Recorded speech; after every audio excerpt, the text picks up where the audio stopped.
Digital বাক্সের YouTube চ্যানেলে আপনাদের সবাইকে স্বাগতম। আজকের এই ভিডিওতে আমরা দেখব ইনভার্টো এলিমেন্টের আরডিপিটা আমরা কীভাবে ব্যবহার করতে পারি। তো কিছুদিন যাবৎ ইনভার্টো এলিমেন্ট অ্যাকাউন্টে কিছু সমস্যা দেখা দিয়েছে, যার কারণে আমাদের যে শেয়ার্ড অ্যাকাউন্টটা ছিল সেটাতে আমরা লগ ইন করতে পারছিলাম না, আর অ্যাকাউন্টগুলো সাথে সাথে ডিসেবল হয়ে যাচ্ছিল। আমরা দেখা গিয়েছে আমরা দিনের প্রায় 3-4টা অ্যাকাউন্ট করলেও এগুলো হচ্ছিল না। তো আমরা একটা সলিউশন নিয়ে আসছি, সেটা হচ্ছে রিমোট ডেস্কটপ। তো রিমোট ডেস্কটপটা সম্পর্কে আমাদের আরেকটা ভিডিওতে বিস্তারিত বলা আছে, আপনারা সেটা দেখে নেবেন। আজকের এই ভিডিওতে আমরা ফোকাস করব যে আপনার ডাউনলোড প্রসেসটা বা আপনি কীভাবে এটা নেবেন সেই সম্পর্কে আর কি। তো ফর এক্সাম্পল, এখন হচ্ছে আমরা আরেকটা পিসিতে লগ ইন করলাম। এই পিসিতে আমাদের ইনভার্টো এলিমেন্ট অ্যাকাউন্ট কানেক্ট করা আছে, ঠিক আছে। এখন এই পিসিতে আপনারা শেয়ার্ড অ্যাকাউন্টে যারা আছে আর কি, তারা সবাই এই পিসিটা ইউজ করবে।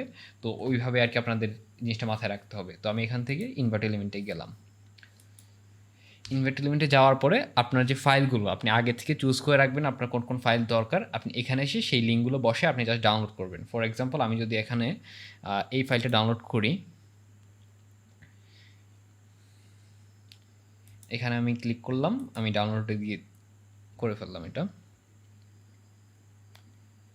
এটা আমার ডাউনলোড হয়ে গেছে, উপর দেখতে পাচ্ছি 23 MB ডাউনলোড হয়ে গেছে। আমাদের এই পিসিতে ইন্টারনেট স্পিড অনেক ফাস্ট, আপনার প্রায় 100 Gbps পার সেকেন্ড। তো এখন আমি গুগল ড্রাইভে চলে যাব। গুগল ড্রাইভে যাওয়ার পরে এখানে আপনাকে আপনার নামে একটা ফোল্ডার বানাতে হবে। আমি এখানে একটা ডেমো ফোল্ডার বানিয়ে দিই, ডেমো। এখানে আমি যে ফাইলটা আমি মাত্র ডাউনলোড করলাম সেটা আপলোড করে দিব।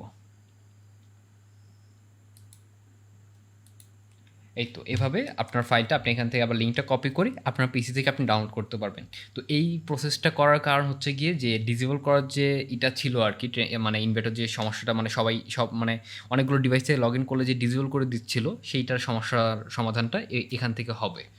আর এখান থেকে আপনি ইজিলি কিন্তু আপনি এখান থেকে লিঙ্কটা কপি করে আপনার যে পিসি আছে আপনার পিসিতে আপনি লিঙ্কটা নিয়ে আপনি আপনার ইনভার্টার ফাইলগুলো অ্যাক্সেস করতে পারবেন। এটা নর্মালি একটু কষ্টসাধ্য বিষয় নর্মালি, তবে আমার মতে যে একদমই না পাওয়ার থেকে এটা অ্যাটলিস্ট বেটার। তো এই ছিল আজকের এই ভিডিও, আশা করি আপনারা বুঝতে পেরেছেন। আর কোনো সমস্যা থাকলে আপনারা আমাদের পেজে কন্ট্যাক্ট করতে পারেন। ধন্যবাদ।